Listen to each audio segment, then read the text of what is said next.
Bonjour tout le monde. Je vais attendre encore une minute que plus d'inscrits puissent arriver, se connecter.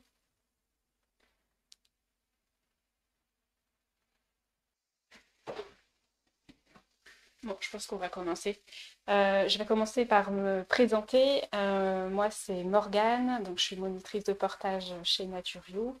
Je suis aussi maman de deux enfants, d'une grande de 5 ans et d'un petit qui va avoir 18 mois. Euh, voilà. Euh, on va Donc on est là pour parler du portage physiologique. Euh, j'ai préparé plusieurs temps. Je vais vous expliquer ce que c'est qu'un porte-bébé physiologique. Et puis je vais vous faire des démonstrations, notamment avec un sling, avec un porte-bébé préformé, donc le One de Love Carry. Et puis ensuite, je vais vous montrer une alternative au portage face au monde. Voilà. N'hésitez pas à ouvrir vos micros si vous avez déjà des questions, des points que vous souhaitez aborder. On peut les écouter. N'hésitez pas à ouvrir vos caméras aussi. J'aime bien voir vos têtes. C'est un petit peu plus chaleureux, je trouve.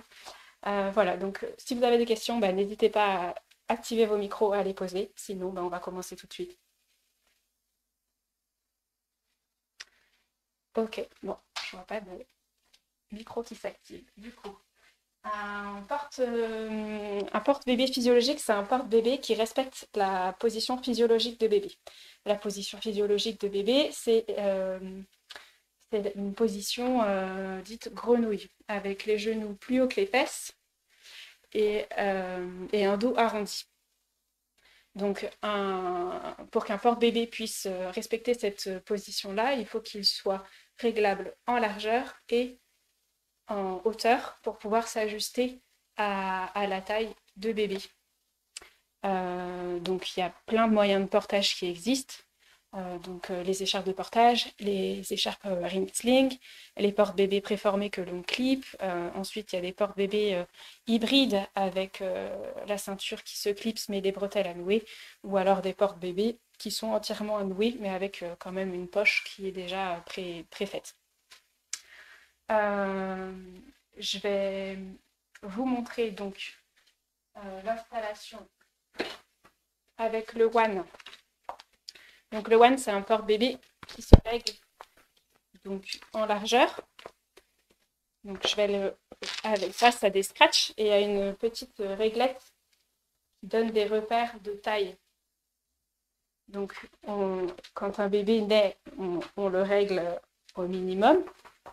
Donc tout simplement, on vient le régler au minimum en largeur. Et la hauteur, elle vient se régler sur les petites sangles qui sont là. Hop, quand on tire dessus, ça vient diminuer la hauteur. Donc là, c'est pareil, on la règle au minimum pour un nouveau-né. Et alors, le One, il a une particularité, c'est qu'il a deux manières, deux réglages, deux manières de clipser les bretelles. Pour un nouveau-né, on vient le clipser sous les fesses. Ça permet à bébé de bien arrondir ce dos et de n'avoir aucune tension dans son dos. Ce réglage est recommandé jusqu'à 4 mois euh, en moyenne. Ça peut être plus si vous avez un bébé qui a un petit gabarit ou si bébé est à l'aise comme ça, vous pouvez l'utiliser bien plus longtemps que 4 mois. Donc pour le mettre, on vient tout simplement clipser la ceinture sur soi. Alors moi j'insiste, il faut vraiment le mettre haut. Moi je le mets vraiment sous ma poitrine. Là ça va être trop bas et donc ça aura tendance à tendre le tablier et donc à empêcher bébé d'arrondir son dos. Donc n'hésitez pas à le mettre haut sous votre poitrine. Un élastique de sécurité. La plupart des porte-bébés ont un élastique de sécurité. On passe la boucle dedans et on vient le clipser. Ça permet à, si jamais le clips se déclipse ou se détache, bah, le porte-bébé il tombe pas et donc le bébé reste en sécurité. Hop, on le resserre.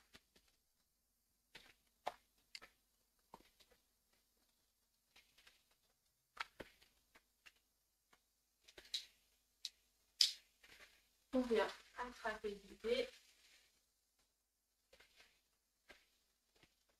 je place hop, sur le tablier. Et on vient empiler les bretelles, en faisant toujours attention à ce que la sangle ne passe pas sur les jambes. Donc vraiment faire attention à ce que ça passe bien sur la ceinture. Hop. Ensuite, on vient clipser la sangle de cou.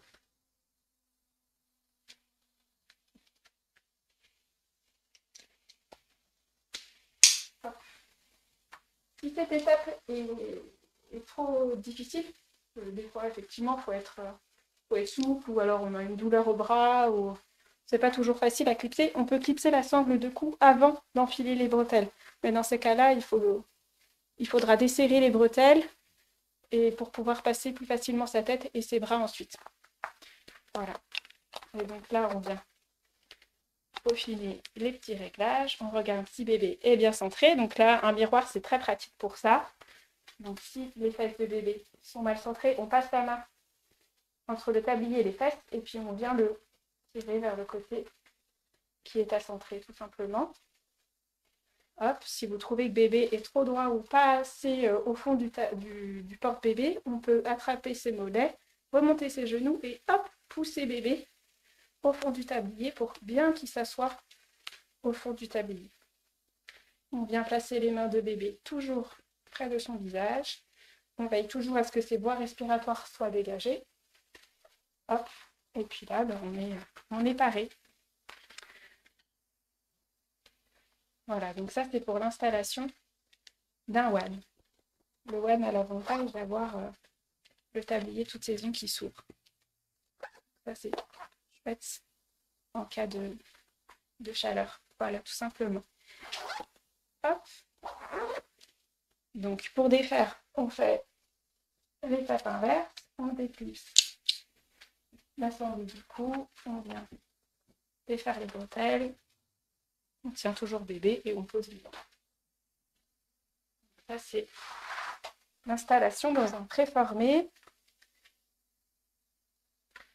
Alors pour le défaire, il y a les porte-bébés qui ont la sécurité 3 points, donc simplement appuyer sur les 3 petits boutons pour pouvoir déclipser la ceinture. Hop. Voilà. Je vais vous montrer comment installer un sling maintenant. La sling, je trouve que c'est un super complément à un porte-bébé préformé, notamment à la maison, parce qu'on peut l'installer et puis on peut la garder sur soi tout au long de la journée, simplement en serrant quand le bébé est dedans, et puis en desserrant, en enlevant bébé, et puis garder l'écharpe sur soi. Le sling, il est recommandé dès la naissance également. Pour les tout petits bébés, il va s'ajuster parfaitement à la taille de bébé. Donc, on vient le placer sur une épaule avec l'anneau assez haut, parce que pendant les serrages, l'anneau a tendance à descendre. On vient prendre le bas du sling. Hop, je vais vous montrer dans le dos comment je suis. Donc, je suis partie en diagonale. On fait attention à ce que le tissu ne tourne pas. Hop. Donc, je refais mon petit accordéon. On passe dans les deux anneaux. Hop. Et ensuite, on passe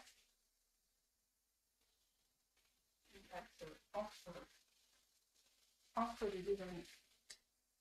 Hop. On défoie bien le tissu, de sorte à ce que les extrémités du tissu restent aux extrémités. Vous voyez? Hop. Le pan, l'ourlet de l'extérieur reste à l'extérieur de l'anneau. Et pareil pour l'extérieur du tissu, du pan du dessus. Hop. On fait la corde. Le repère à avoir, c'est le coude. Donc quand on est à hauteur de coude, on est plutôt bon. Donc je remets toujours mon anneau assez haut. On vient chercher bébé. On le pose sur notre épaule et on vient chercher ses pieds pour le passer dans l'écharpe.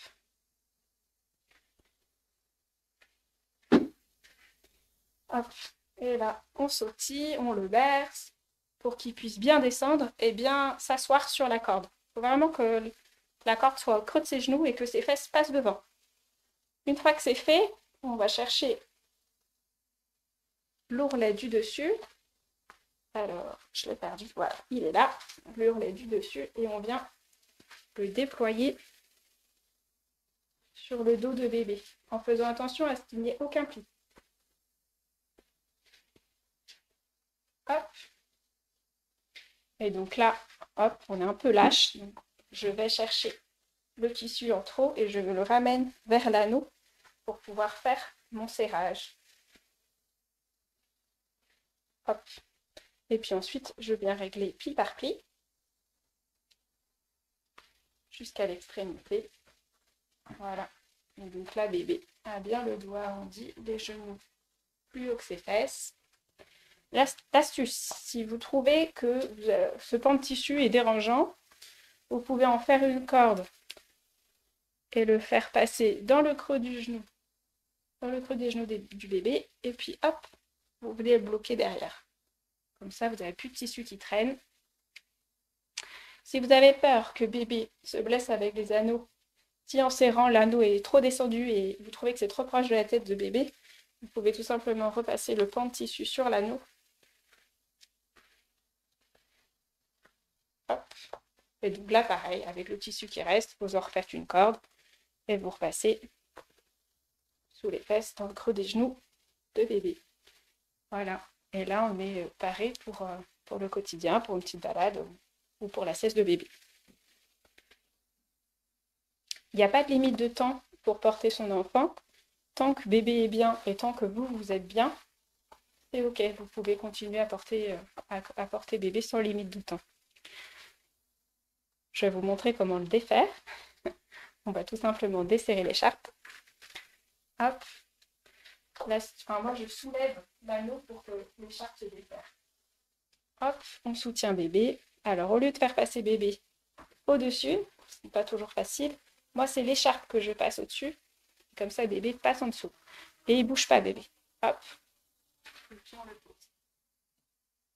Voilà. Tout simplement. Et là, selon votre quotidien, soit vous gardez l'écharpe en vous disant, bébé, on aura besoin dans pas trop longtemps, donc je la garde, soit vous l'enlevez, vous faites comme vous voulez. Mais vous pouvez vous pouvez l'enlever tout en laissant les anneaux, l'écharpe dans l'anneau. Comme ça, elle est déjà pré-réglée. Donc c'est pour ça que je trouve que le string est vraiment très pratique au quotidien. Voilà. Oui, bonjour.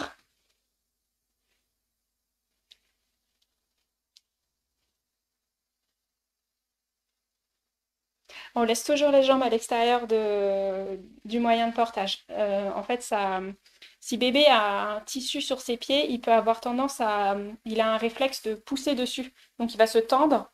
Et donc, le mieux, c'est effectivement de laisser ses pieds sortir du moyen de portage. Mais ça, c'est valable pour tous les moyens de portage. Et c'est pareil pour les pyjamas à pied. Bien faire attention à ce que ce soit trop petit ou trop tendu quand il a les jambes pliées. Parce que pareil, ça peut créer une tension au niveau de ses pieds, il peut avoir envie de pousser dessus.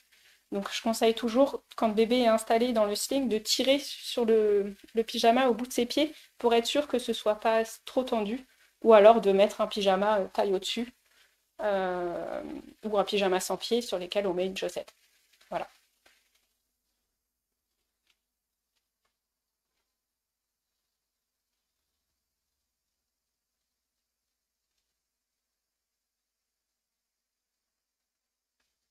Ok.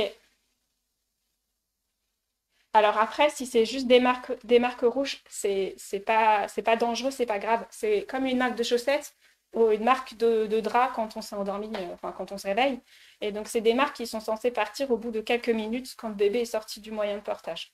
Le repère à avoir pour être sûr de pas trop serrer, c'est une fois que bébé est installé, de pouvoir passer les doigts sans forcer entre le tissu et l'arrière de genou de bébé. Si vous devez forcer, c'est que c'est trop serré. Voilà. Est-ce qu'il y a d'autres questions? Ouais, bonjour.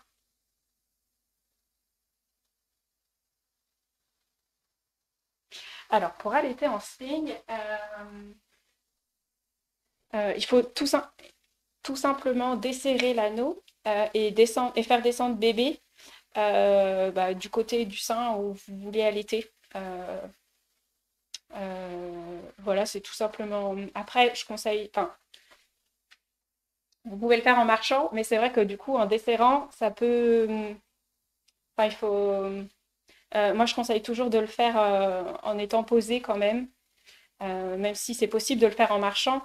Mais dans ces cas-là, il faut veiller à pas trop desserrer. Il faut juste desserrer suffisamment pour que bébé puisse descendre et se mettre à téter. Donc, et puis après, bah, si vous souhaitez lui donner l'autre sein, c'est possible, mais du coup, ça veut dire tourner un peu l'écharpe, remonter l'écharpe pour le placer à côté de l'autre sein. Ça, c'est possible aussi. Est-ce que je peux vous faire comme mon sling est déjà pré-réglé, je peux vous faire une petite démonstration.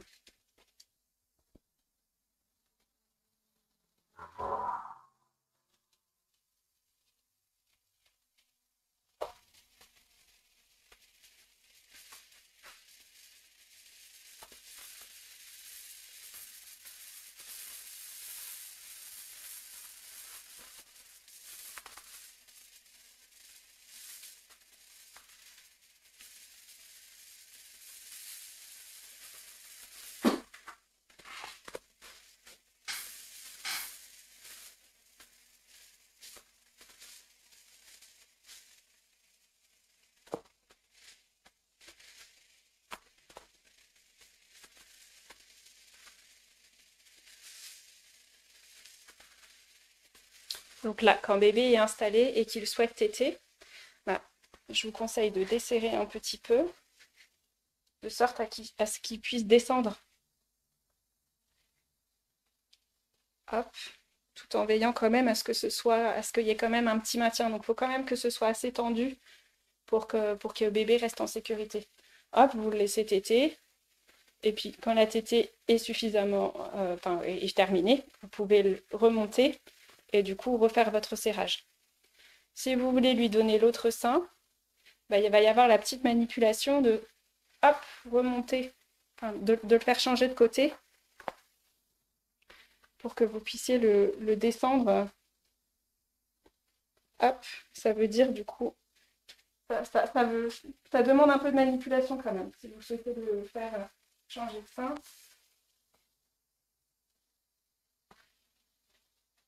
C'est vrai que c'est toujours plus facile. Et là, normalement, vous pouvez lui donner, vous pouvez lui donner. Et puis quand il a fini, vous le replacez.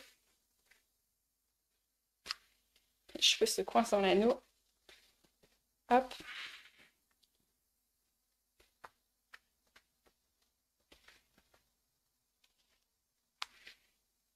Vous le replacez. Et puis hop. Mais après, si vous avez moyen de vous asseoir, c'est toujours plus simple quand même. Là, vous avez juste à desserrer l'écharpe, le faire téter. Et puis quand il a fini, vous le resserrez. Puis vous repartez dans vos occupations, quoi. Voilà. Avec plaisir. Est-ce qu'il y a d'autres questions? Ok, alors je vais passer à la suite. C'est vrai que quand bébé grandit, bébé devient curieux et on peut être tenté par le fait de le passer face au monde. Moi, c'est pas une position que je recommande parce que il y a très peu de bébés qui proposent une position physiologique face au monde. Euh, et puis c'est une position qui a tendance à trop stimuler bébé. Il va, comme il est face aux gens, tout va être nouveau pour lui, donc ça peut tendance à le fatiguer plus vite.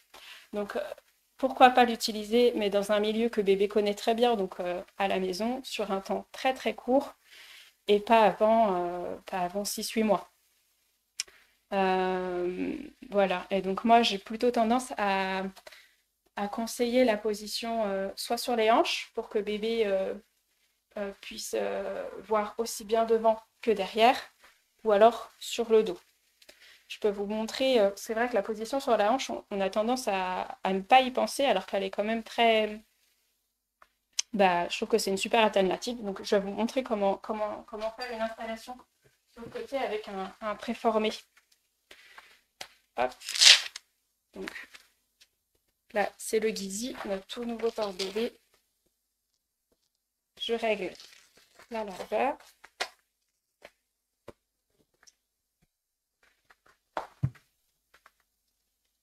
Je déclipse toutes les bretelles.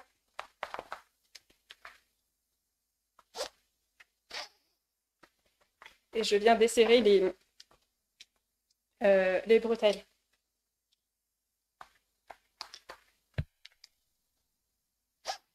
Hop. Une fois que c'est fait, on installe donc son porte-bébé. Hop, toujours l'élastique de sécurité. Je peux couper. On vient chercher son bébé. Alors là, je prends un bouton plus grand puisque cette position-là, elle est recommandée à partir de 6 mois. Hop, donc on vient mettre bébé sur le côté. Alors, en fait, on va venir croiser les bretelles. De ce côté-là, la bretelle passe sous l'aisselle. Et on vient la clipser donc sur le tablier de l'autre côté.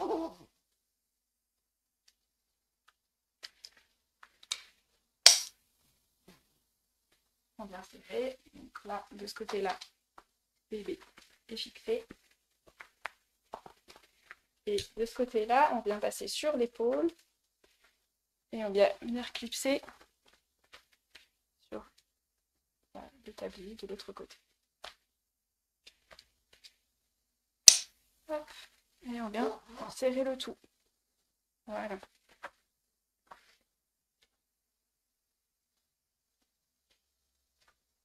Voilà, et donc là, bébé est sur le côté, il voit aussi bien derrière que... Alors, je n'arrive pas à tourner la tête du poupon, mais votre enfant pourra tourner la tête et voir aussi bien devant.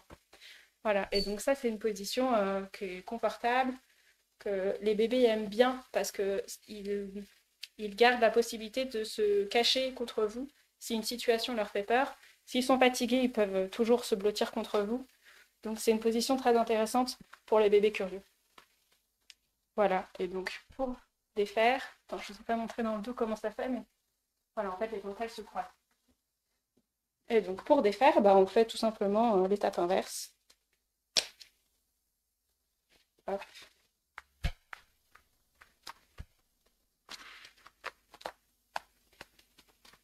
Voilà.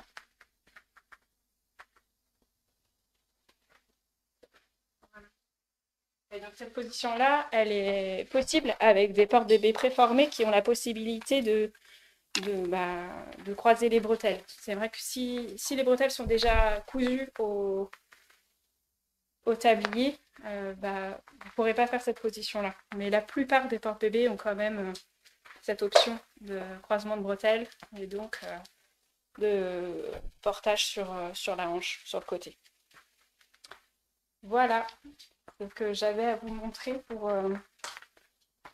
ce matin. Je ne sais pas s'il y a des points que je n'ai pas abordés, que vous souhaitez aborder. N'hésitez pas à poser vos questions pour les 4 dernières petites minutes. Ok, bon, j'espère que j'ai été claire, que vous avez appris des nouvelles choses et que mes conseils vont pouvoir vous aider dans votre portage. N'hésitez pas à revenir par mail si vous avez des doutes sur vos réglages, sur vos installations. Moi, je serais ravie de recevoir vos photos, même vos vidéos, et de